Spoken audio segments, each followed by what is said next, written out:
चलिए, बाजा हो गया, नाचना हो गया, पटाखे हो गए, मुबारकबादी हो गई,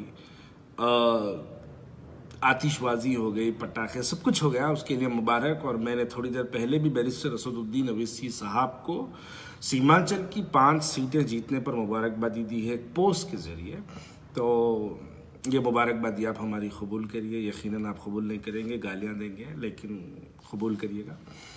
अब कुछ सवालात है जिसका जवाब का मैं मुंतजिर तो नहीं हूँ, जवाब तो नहीं मिलेगा, लेकिन सवाल करना यकीनन हमारा हक है और हम सवाल करेंगे।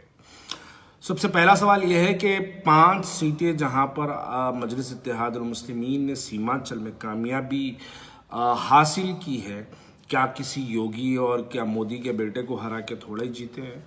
5 सिटिंग मुस्लिम MLA मुख्तलिफ सियासी जमातों के थे, उनको हरा के 5 नए जीते, यानी मजलिस के जीते, बस इतना ही फर्क है और कोई फर्क नहीं है। लेकिन सवाल ये है, 13 मुसलमान सिटिंग MLAs के खिलाफ मजलिस इत्तेहादुल मुस्लिमीन ने अपने 21 कैंडिडेट्स को डाला, जहां पर 13 हार गए। 13 हार गए, एक नए 5 बन के आए। देखिए, मजलिस इत्तेहादुल मुस्लिमीन पहली बार यकीनन बिहार में जीती होंगी, लेकिन अख्तरुल ईमान पहली बार नहीं जीते।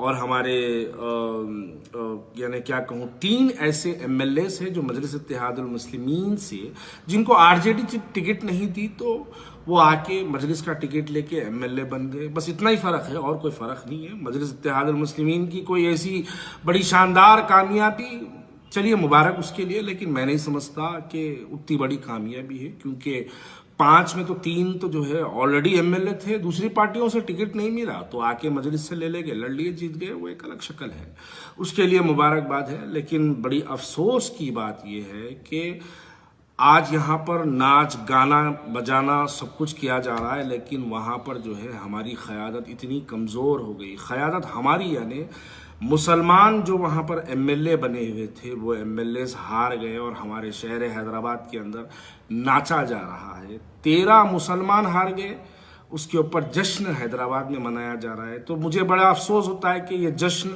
मुसलमानों के हारने का जश्न है, या BJP के जीतने का जश्न है, या तेजस्वी के CM नहीं बनने का जश्न है। क्योंकि तेजस्वी की जो लहर बिहार में थी, वो लहर देखकर कोई भी ये कह सकता था कि क्या तेजस्वी को हराना वहां पर बहुत मुश्किल है। लेकिन सबसे फिक्रमंद वाला सवाल अब इस वक्त ये है कि इस इलेक्शन की कैंपेनिंग के दौरान कभी ये देखा नहीं गया कि भारतीय जनता पार्टी इतनी फोर्सफुल्ली कैसे अपना एक सिंगल पार्टी का इतना बड़ा जो है मैंडेटेड, यानी इतना बड़ा उनका एक जो है विनिंग मार्जिन के साथ वो सामने आ गए।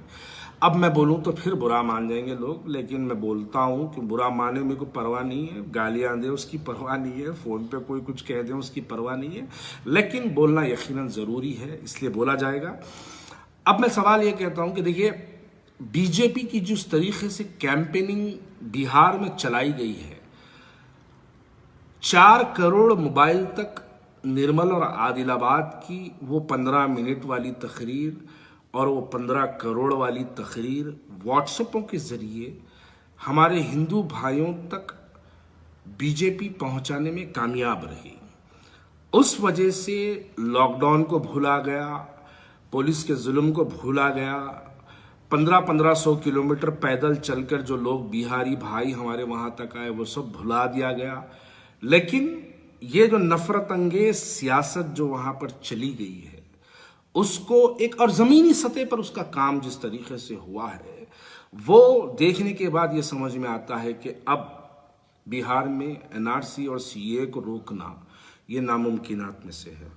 देखिए, अब असदुद्दीन अवैसी साहब का जो एजेंडा है, उनका जो तरीक़ा है, अब मैं वो तरीक़े को एक मिसाल में कहूँ कि हवा को ये पता नहीं होता कि उसने शहर जलाया है, लेकिन चिंगारी को ये ज़रूर पता होता है कि चिंगारी को हवा ने ही शोला बनाया है। आज बिहार में अगर BJP अगर इस मुकाम पर पहुंची है, तो उसके कहीं ना कहीं जिम्मेदार यकीनन बैरिस्टर असदुद्दीन अवैसी साहब की माजी वाली तकरीरों के नताइज से। देखिए किस तरीके से बिहार में BJP के कार्यकर्ता काम करे, वो लोग असदुद्दीन अवैसी की उस तकरीर को फिरा फिरा के, अकबरुद्दीन अवैसी साहब की उस तकरीर को फिरा फिरा के व्हाट्सएप पे हिंदू भाइयों के अंदर मुसलमानों को लेके एक ऐसी नफरत फैलाई गई और फिर असदुद्दीन अवैसी साहब का चेहरा दिखाया गया। ये बताया गया कि बिहार में असदुद्दीन अवैसी साहब यहाँ पे इलेक्शन लड़ रहे और उनका भाषण ये है। ये बता के हिंदू भाइयों में जो नरेंद्र मोदी की इकोनॉमिक क्राइसिस को भुला दिया गया, लॉकडाउन में जुल्म को भुला दिया गया, लॉकडाउन की तकलीफों को भुला दिया गया, लेकिन इस एजेंडे को फोकस कर कर बताकर एक नया जो है माहौल पैदा कर दिया गया, जिसके अंदर फिरका परस्ती को बढ़ावा दिया गया।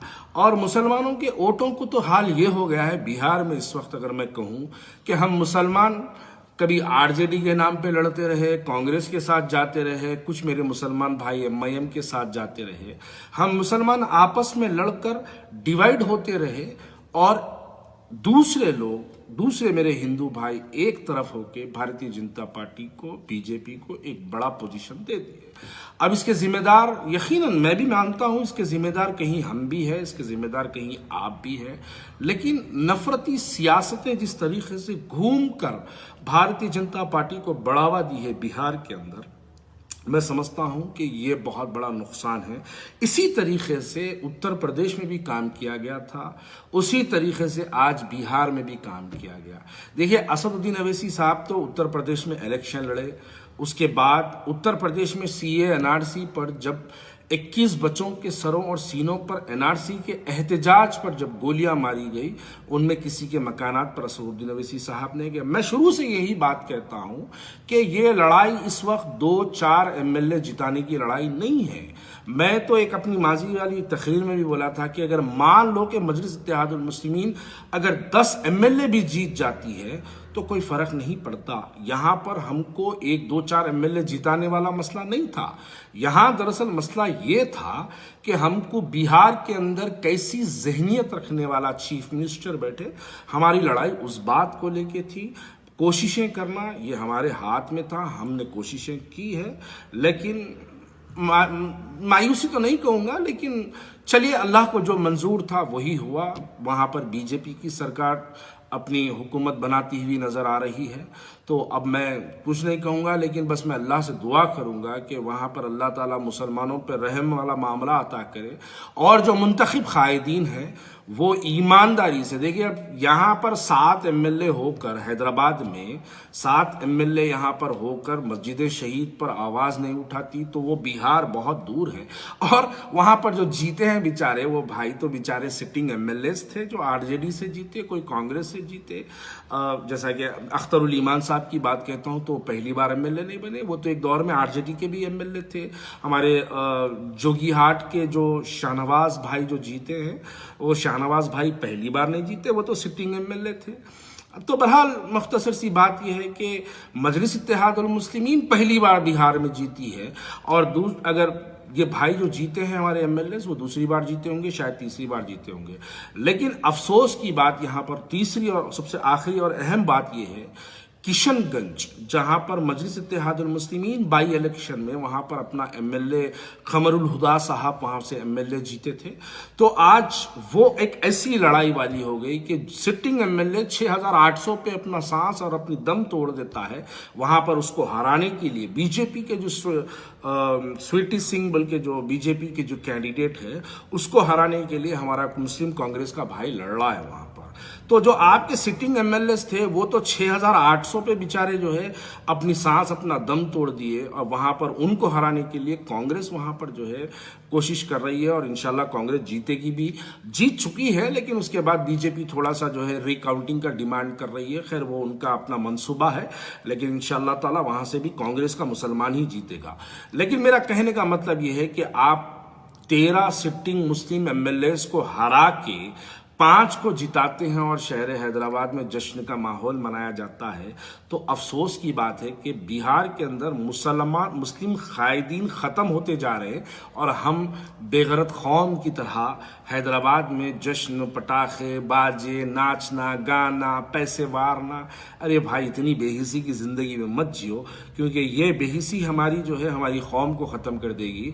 अब सीए एनआरसी का जो एजेंडा भारतीय जनता पार्टी का था, वो जो लोग जेपी नड्डा जो स्टेट प्रेसिडेंट, जो जेपी नड्डा जो बीजेपी के जो है वर्किंग प्रेसिडेंट कुछ है, तो वो सीए एनआरसी को जैसे ही बीजेपी जो की हुकूमत आएगी बिहार में, फौरी सीए एनआरसी को हम लागू करेंगे का जो बयान था, अब वो बयान पर मजलिस इत्तेहादुल मुस्लिमीन किस हद तक उसका एहतजाज करती है, उस पर ये होने वाली कार्रवाइयों पर मजलिस इत्तेहादुल मुस्लिमीन किस हद तक जो है उसमें एहतजाज में अपना हिस्सा शामिल करती है, बहुत मायने रखता है। तो मैं बस इतना ही कहना चाहता हूं कि मुंतखब कायदीन को फिर से एक मरतबा मुबारकबादी देता हूं, और मैं साथ ही साथ ये भी कहूं कि आप जीत तो गए, लेकिन बिहार को उस्मान नगर ना बनाए, बिहार को सेक्रेटरिएट की मस्जिदें ना बनाए, बिहार की जैसी हैदराबाद की जैसी औकाफी जायदादें तबाह हुई है वैसी बिहार में तबाह ना करें। बिहार के अंदर, हैदराबाद के अंदर जैसा सीए और एनआरसी के एहतजाज पर अपनी क़यादत ने जिस तरीके से रुकावट पैदा की है, वैसे बिहार में ना करें। अब चलिए, अब झूठी तकरीरें तो बहुत हो चुकी, 15 बॉटल वाली भी बात तकरीरों के अंदर बिहार में की गई है, 16 करोड़ वाली भी बातें की गई है, और बिहारी मुसलमान यकीनन बहुत मासूम मुसलमान हैं, शायद वो यानी अपनी झूठी तकरीरों को अपने मुस्लिम चेहरों से शायद वो सच मान ले। 500 रुपये की डिलीवरी के बारे में भी जो है बिहार वाले शायद उसको यकीन मान लिए थे। अब हक़ाइक़ भी उनको आने वाले 5 साल में पता चलेगा कि कितने झूठे वादे होते हैं और कितनी सच्ची बातें होती है। शुक्रिया।